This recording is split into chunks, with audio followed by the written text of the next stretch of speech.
Suspicion గా చేస్తేనే transparency మీద డౌట్ వస్తుంది సార్, అంతే. Okay. So Ashok sir, transparency ఉండాలంటే ఏం చేయాలి? ట్రాన్స్పరెన్సీ ఉండాలంటే మొదటి నుంచే ఫిలిమ్స్ లో ఎవరికి ఇన్ని మార్కులు వచ్చిన లిస్ట్ అవుట్ చేయాలా.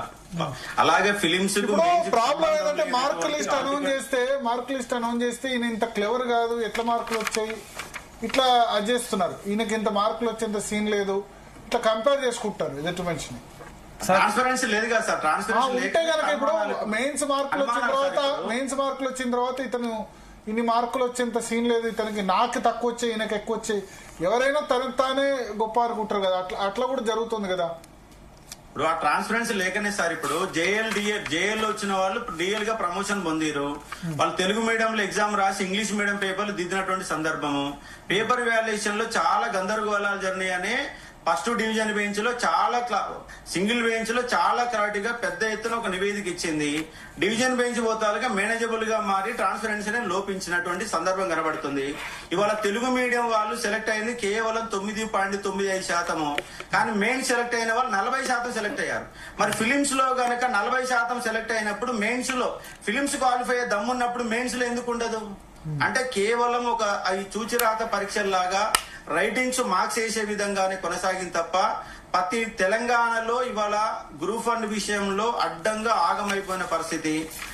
ట్రాన్స్పరెన్సీని కంప్లీట్ గా లోపించినది. మళ్ళీ అవకాశం ఉంటే మళ్ళీ కూడా సుప్రీంకోర్టులో కూడా సవాల్ చేయడానికి నిరుద్యోగులు కూడా సిద్ధమవుతున్నటువంటి సందర్భము. నేనేమంటున్నా అంటే 2 సంవత్సరాల 3 నెలలు కంప్లీట్ అయిపోయింది. ఇప్పటిదాకా ఆల్రెడీ ఎస్ఐ కానిస్టేబుల్ నోటిఫికేషన్ ఇస్తామని చెప్పేసి సంవత్సరాల క్రితం ప్రకటన చేసిరు. ఇంతవరకు ఎస్ఐ కానిస్టేబుల్ నోటిఫికేషన్ రాలేదు. ఇక్కడ మానవతరాయ్ గారు ఉన్నారు, ఎప్పుడు ఇస్తారో చెప్పే ప్రయత్నం కూడా చేస్తే మంచిది. రెండవది, ఇప్పుడు జీపీఓ ఇస్తామని చెప్పారు. మాట్లాడని చెప్పు. జీపీఓ నోటిఫికేషన్ ఇస్తామని చెప్పారు. ఆ జీపీఓ సంబంధించి 10,954 పోస్టులు ఖాళీ ఉన్నాయని మంత్రి గారే 10 మీటింగ్లలో చెప్పారు. ఇప్పుడు 3,500 మాత్రమే భర్తీ అయినాయి. ఇంకా 7,000 పోస్టులు జీపీఓ పోస్టులు ఖాళీ ఉన్నాయి. 15,000 పోస్టుల మంది December 31 నాడే డీజీపీ గారే సెలవు ఇచ్చారు, మేము పంపాము, త్వరలోనే నోటిఫికేషన్ ఇస్తామని చెప్పారు. ఆ సార్ చెప్పి కూడా 3 నెలలు దాటింది, జీపో లేదు. పవర్ సెక్టర్ లో 5,300 ఉద్యోగాలు రెడీగా ఉన్నాయని చెప్పేసి ఎప్పుడో నివేదిక వెళ్ళిపోయింది. 2 సంవత్సరాల 3 నెలలు అయిపోయింది. నిరుద్యోగుల ఓన్లీ ఎదురు చూపులే మిగులుతున్నాయి. వస్తాయన్నాక నమ్మకం లేదు. ఇవాళ దిల్షుక్ నగర్ మొత్తం కూడా చదువుకున్న వాళ్ళు వదిలిపెట్టి ఇంటికి వెళ్ళిపోయినటువంటి పరిస్థితి.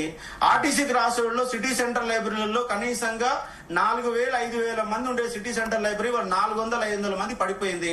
మానవతరాయ్ గారు వాళ్ళ కాంగ్రెస్ ప్రతినిధిగా ఇక్కడ జీటీయూలో పాల్గొన్నాడు. నేనేమంటున్నంటే మీరు సిటీ సెంటర్ లైబ్రరీ పోయి ఒక 2 గంటలు పిల్లలతో గడపండి. దిల్షుక్ నగర్కి వచ్చి స్టడీ హాల్లో ఒక్కొక్క స్టడీ హాల్లో గంట సేపు మాట్లాడండి. పిల్లల బాధ వినండి. ఒక నివేదిక తయారు చేసి గవర్నమెంట్ పంపండి. ఇవాళ సిఎస్ గారు ఉద్యోగాలకు సంబంధించి లెక్కలు తీయడానికి కమిటీ వేసిరు. ఆ కమిటీ ఏమైంది ఇంతవరకు లేదు. గ్రూప్ సంబంధించి కూడా సిలబస్ కమిటీ ఏర్పాటు చేశారు.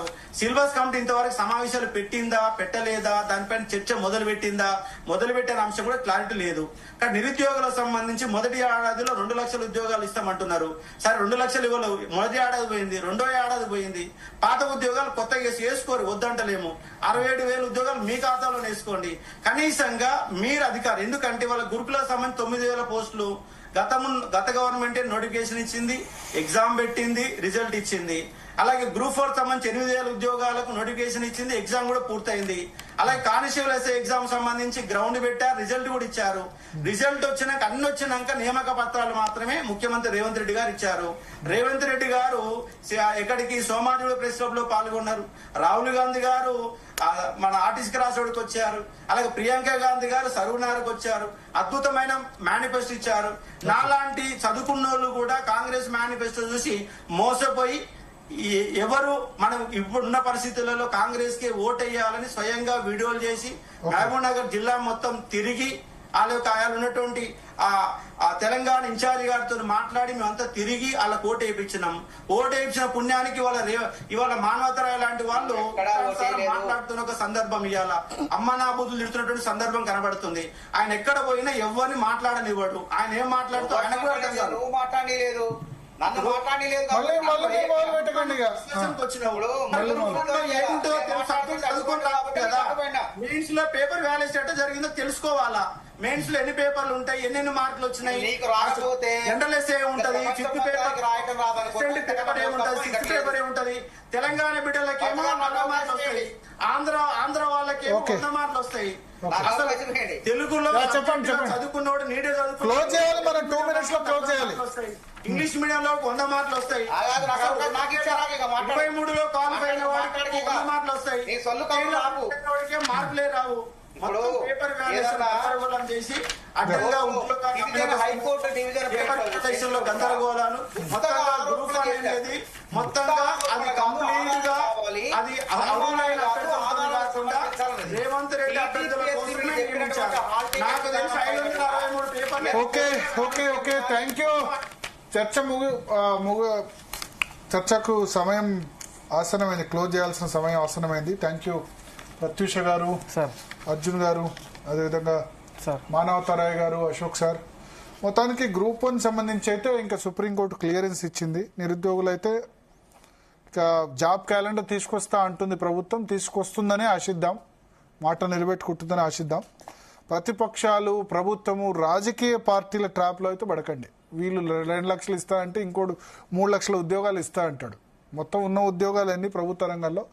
ఇప్పుడు ఈ జీతాలను ఇచ్చే పరిస్థితిలో తెలంగాణ ప్రభుత్వం ఉందా అన్నది బేసిక్గా ఆలోచించాలి. ఎందుకంటే వాళ్ళు అధికారంలోకి ఏమనుకుంటారు, వాళ్ళు పెన్షన్ ఇస్తే అధికారంలోకి వస్తాం, సన్న బియ్యం ఇస్తే అధికారంలోకి వస్తాం, ఫ్రీ బస్ ఇస్తే అధికారంలోకి వస్తాం, లేదా కళ్యాణ మస్తు ఇస్తే, లేదా రైతు బంధు ఇస్తే అధికారంలోకి వస్తాం అనుకుంటారు తప్ప ఉద్యోగాలు ఇస్తే మా అంటే ఎంత 5 సంవత్సరాలు కలిపితే 1,00,000 ఉద్యోగాలు కూడా ఇవ్వాలి. 1,00,000 + 4 లక్షల మంది ఓటేస్తే మాకేమనగొడుతుందని అనుకుంటారు. కాబట్టి రాజకీయ పార్టీలు నమ్మకండి, అది అధికార పక్షమైనా ప్రతిపక్షమైనా. మీ చదువు మీరు కంటిన్యూ కండి. రెండోది, ప్రభుత్వ రంగంలో ఇన్ని లక్షల సంఖ్యలో ఉద్యోగాలు ఇవ్వడం ఎవరికి సాధ్యం కాదు. ప్రభుత్వ రంగం కాకుండా ప్రైవేట్ రంగం. ప్రభుత్వ రంగంలో ఇంకా చేయాలంటే సెంట్రల్ గవర్నమెంట్ ఉద్యోగాలు చాలా ఉన్నాయి. తెలంగాణ వాళ్ళు చాలా తక్కువ మంది ఉన్నారు. రైల్వే రిక్రూట్మెంట్ బోర్డు, లేకపోతే బ్యాంకింగ్ సంబంధించి అసలు exam, staff selection commission, grade 1. నేను ఢిల్లీలో 8 సంవత్సరాలు పనిచేశాను. మన కేంద్ర ప్రభుత్వ ఉద్యోగుల్లో తెలంగాణ వాళ్ళ వాటా చాలా తక్కువ. బీహార్, ఉత్తరప్రదేశ్ నుంచి చాలా మంది ఉంటారు. ఆంధ్రప్రదేశ్ నుంచి కూడా కొంత ఉన్నారు. తెలంగాణ సంబంధించి ఓరియంటేషన్ పెరగాలి. కేంద్ర ప్రభుత్వ ఉద్యోగాలకు సంబంధించి రాష్ట్ర ప్రభుత్వమే అవసరమైతే కోచింగ్ సెంటర్లు